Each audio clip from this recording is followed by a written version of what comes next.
vorrei parlarvi del bruxismo, il digrignamento notturno. Molti pazienti che io vedo presso il mio studio in ospedale hanno questo diciamo, grosso problema di digrignare senza anche accorgercene, ovviamente perché dormono, i denti di notte. A cascata noi vediamo questi disordini craniomandibolari, DCM, ovvero cefalea cervicale, male quindi alla stessa struttura scheletrica e la postura, quindi sono situazioni che vengono a crearsi nel tempo e diventare situazioni patologiche e anche molto rilevanti.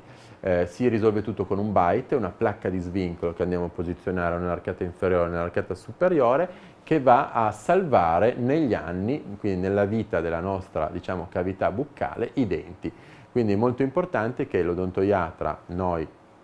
andiamo a sollecitarlo, talvolta anche chiediamolo noi, scusate ma digrigno i denti perché la mattina mi sveglio con dolore alla mandibola, mi fa male il collo, mi fa male la cervicale e noi diciamo odontoiatri o soprattutto l'odontoiatra gnatologo che si specializza in questa branca, in questo ramo, se ne accorge e riesce a risolvere questa problematica direi piuttosto importante e complessa.